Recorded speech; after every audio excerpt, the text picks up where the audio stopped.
All right, let's see. See if we have anybody on here today.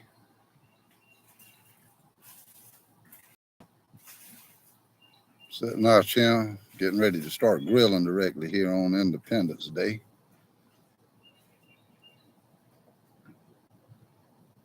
Thought we might go on for a little while and check with everybody. I hadn't did a live in a while. See how y'all doing out there. Man, it's hot.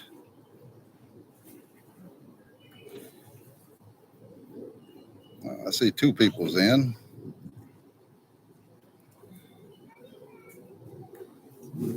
Nadine, her mom, they over there doing something in the water.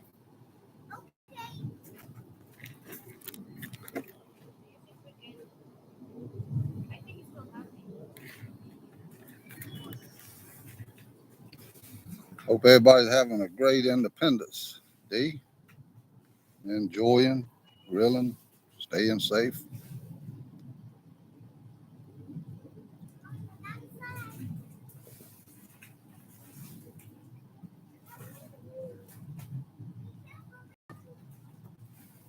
I know we passed a lot of boats and stuff.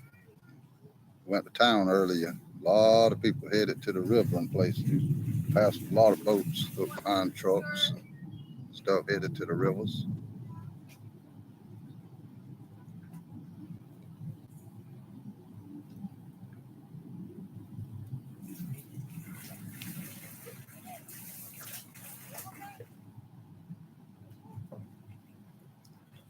So what? Any of y'all got going on for the day? Grilling or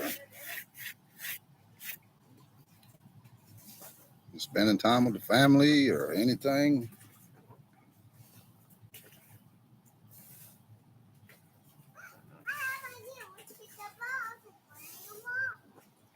Nadine's enjoying her day. As long as she's got water, she's happy. She wanted to go fishing, but I had to talk her out of that. That's right. I was talking about you over there. Uh-oh. She knows that this camera's turned on.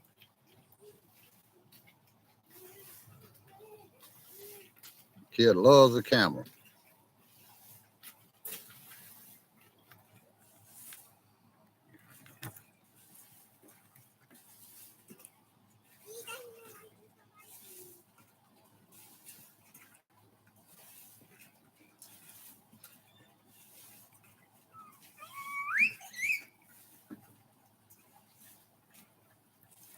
Got peanuts boiling in there too. Trying to cook them in the pressure cooker. I had never cooked peanuts in the pressure cooker before. I'm gonna give it a try on it and see how they turn out.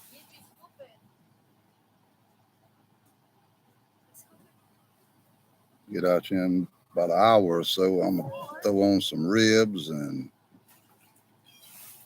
some pork chops and some hamburgers. Shelton says Nadine's gonna turn into a fish. She may as well be a fish. She loves the water.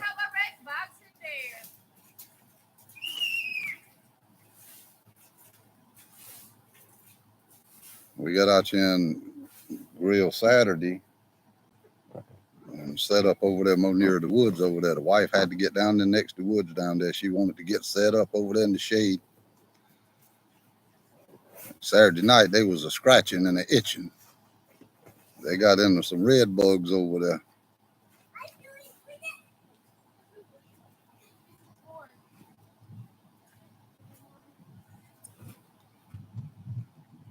Shelton, I hear some thunder back your way over there. It's back next Georgetown, but I think it's coming this way. It's starting to rumble. It's already raining there. I see it's getting closer and closer this way.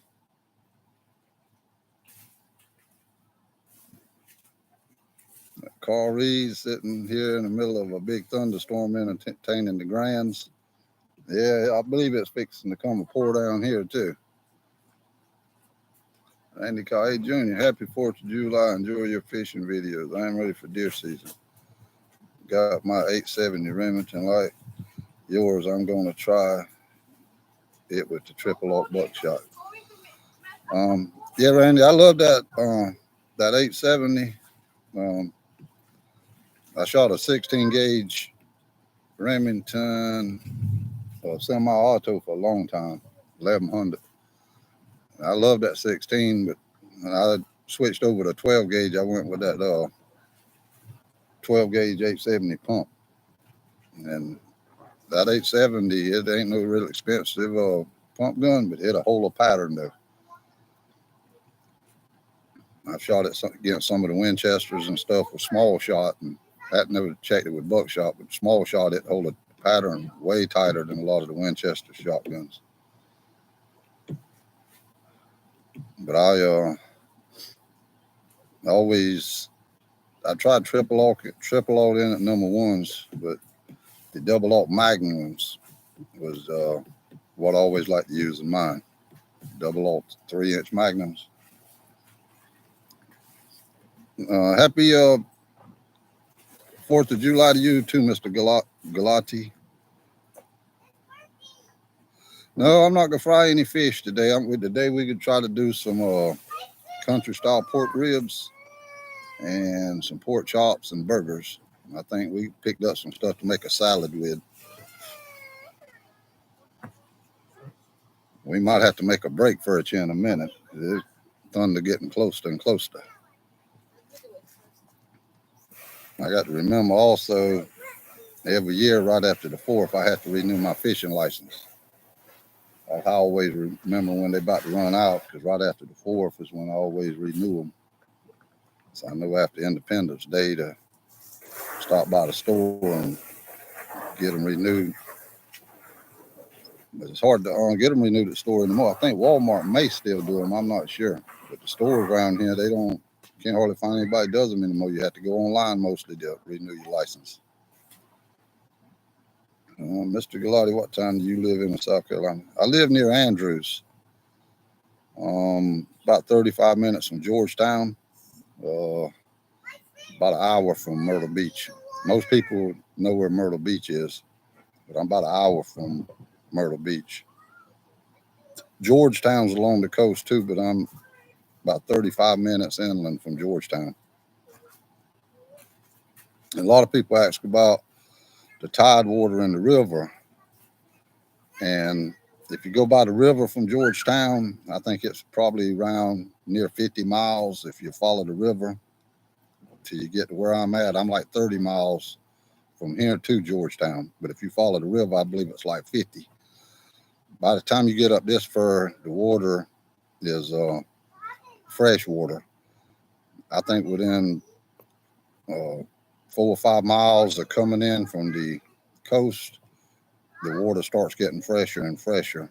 I know at the bridges right there is brackish water, because some people say they caught mudfish along with spot tails and saltwater fish. But right there, the bridge is going out of Georgetown, like you can go to the beach there. That's the saltwater, freshwater dividing line there.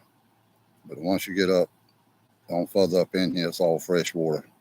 But I have caught 2 little small flounder years ago down there in Black River, fishing on the bottom with worms and stuff. And see mullet jumping all the time up this far.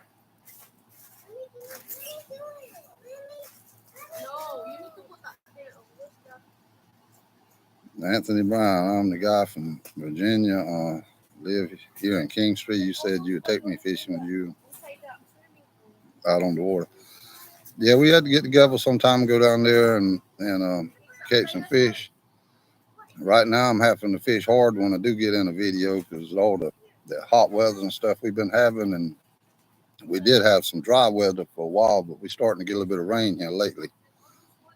And maybe that rain will help cool the water off and kind of stir the water up a little bit. As long as it don't stir it up too much, might put the fish back to biting. Billy Boo, happy 4th of July, Mr. Castleman, to you and your family. Thank you, Mr. Boo. Yeah, them 2 over there is cooling it. They over there where they can play in the water. I'm sitting here sweating. I put on this hat, straw hat. I figured that air could get up under here. It still got me sweating around the forehead. I looked at some of them hats in Walmart the other day. They got some type of cooling hats in there. I may end up getting me one of them next time I'm at Walmart. See if them things work. I saw some people dipping them in the water and then putting them back on your head. I don't know if that's what they're supposed to do to keep it cool or what, but they read 50% cooler, but I ain't never tried one, so I can't attest to that. So, were you in the military? No, I never was in the military. Hadn't been in the military. Several of my friends, they was in the military. 351 Cleveland. Hey, what's up, Junior? Notice you are alive. Yeah, I'm on here. We was out in the yard gonna do some grilling and stuff directly, Mr. Cleveland. And Nadine and the wifey, they over there playing in the pool. Little kiddie pool over there. And I figured since I was out here, I'd go out and get a live and everybody and how they were doing out there. Yeah, happy 4th of July, Mr. Cleveland. Hope you're having a great day and enjoying it. And the main thing is we stay safe on this 4th of July and spend the time with our family and stuff. Get out here and enjoy it.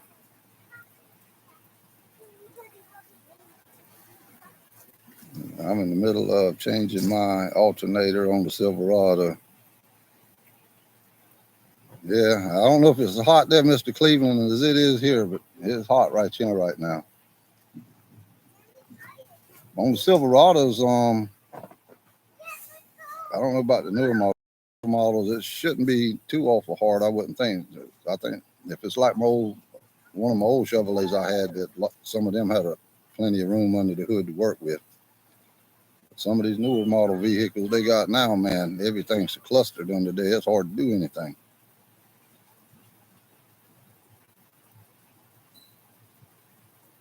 I had to put a carburetor on the four-wheeler before deer season gets here.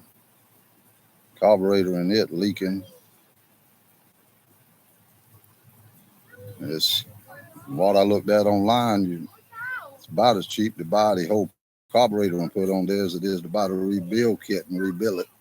Just buy the carburetor and stick it back on there. By the time you put all them needle and seats and all that in the carburetor on there, you don't spend that time working on it. A few dollars more, buy the whole carburetor, just stick it on there, I think would be easier.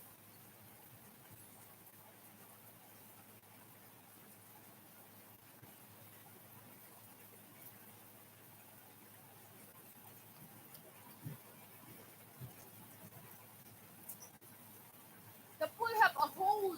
Y'all done tore a hole in the pool? They slide. So y'all done tore the pool up now. Done messed it up. They slide. And y'all ain't have me over there steady pumping with the air pump while y'all in there splashing and cooling off and all that. Later on, when we finish, I'm going to dry it and look something. Y'all two comes out here and y'all start taking it easy and enjoying yourself, and y'all put me to being busy. Y'all try to work me to death when I get out here. It's a family day. You're supposed to be working. Happy Independence Day to you too, Mr. James. You want the fan on? No, wind blowing right now. Hi. Oh no! Here come that one that likes the camera. Happy Independence Day. Where you at? Come here, say hi. She's hiding on you. See there, you come right there and fell down now.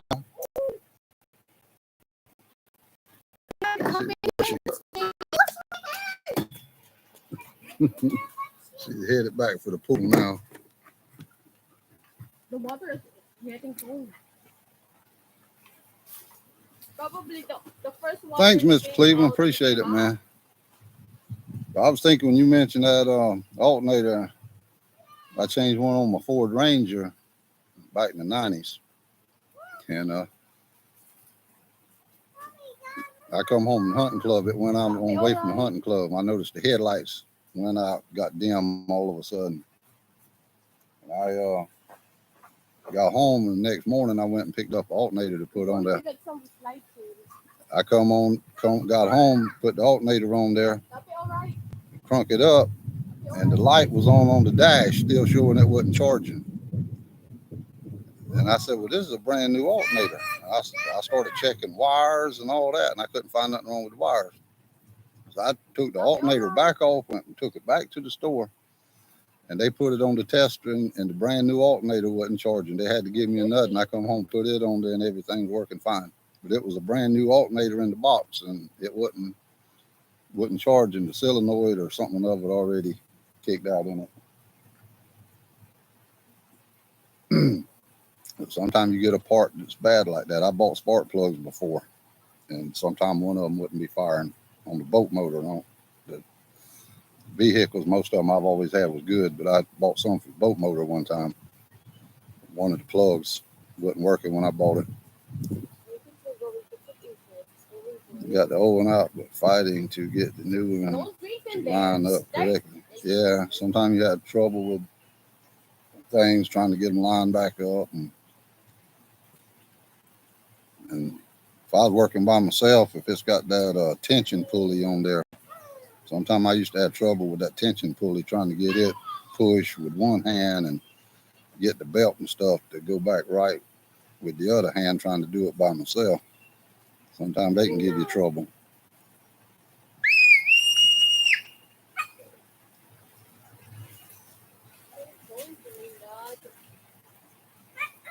Yeah, the cloud's getting closer and closer. They got some blue skies coming in. I don't know if the computer will show it or not. Coming in from back Shelton's way there.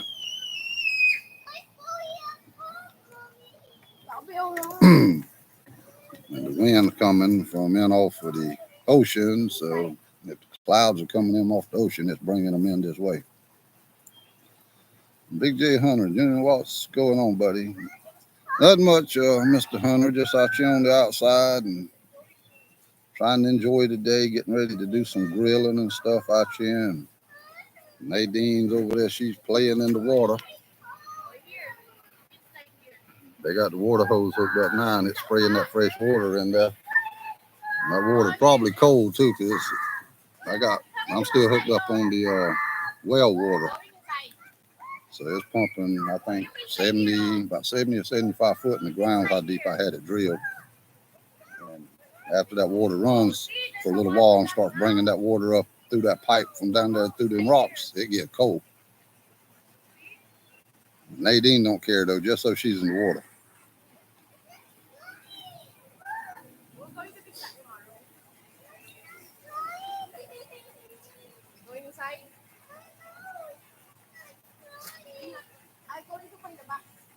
Shelton, it's still pouring down at your house, or it kind of ease up that way? It looked like it's getting darker and darker back your way.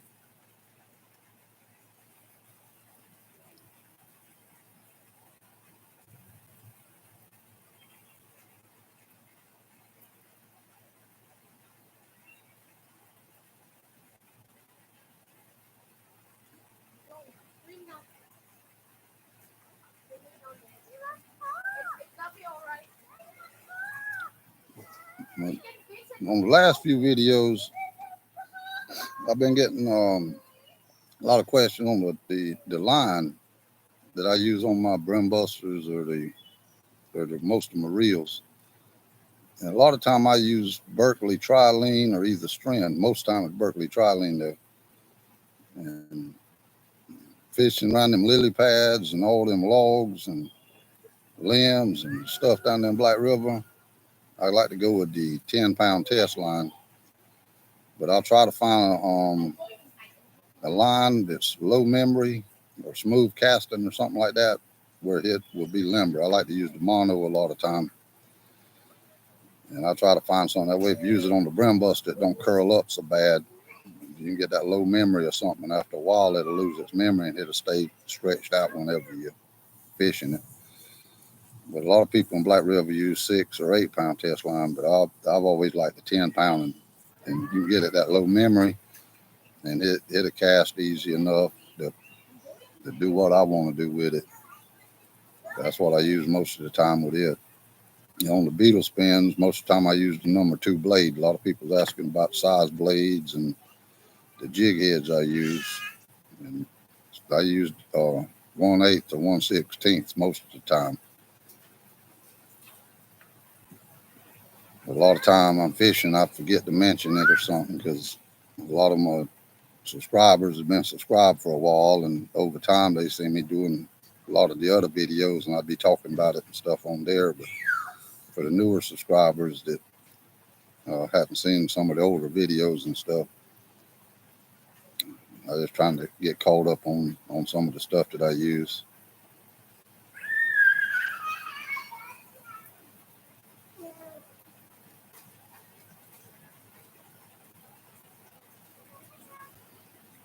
And the little red bead on there, what is the purpose of that? That's for looks, but I think that red also catches a fish's eye. Even if he ain't real hungry, that little bit of splash hitting that water might get his attention, and then he see that red, might bring him over there to it to check it out. Well, he comes to check that red out, the bait sitting right there at him. He might want to taste it. It's just for looks, and I think it may get the fish's attention also. And fish love red for some reason, especially a mudfish. But I don't know if that little small bead or not is getting his attention. But I sure hooked a lot of mudfish the last time I went to be fishing on the brimbuster with worms.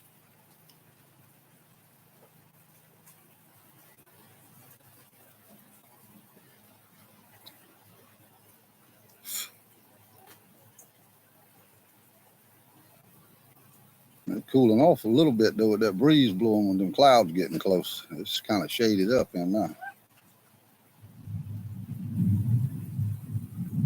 That rumbling's getting closer.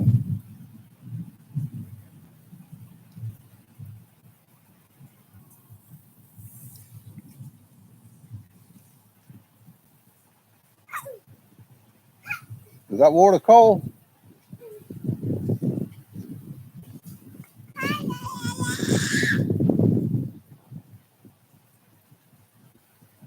Water cold, Nadine?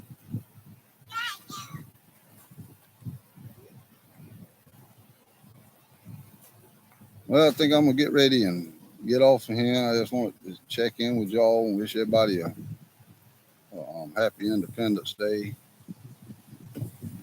Check in with you, make sure everybody was doing good. And a lot of people I know busy today and got stuff going on, cooking and everything.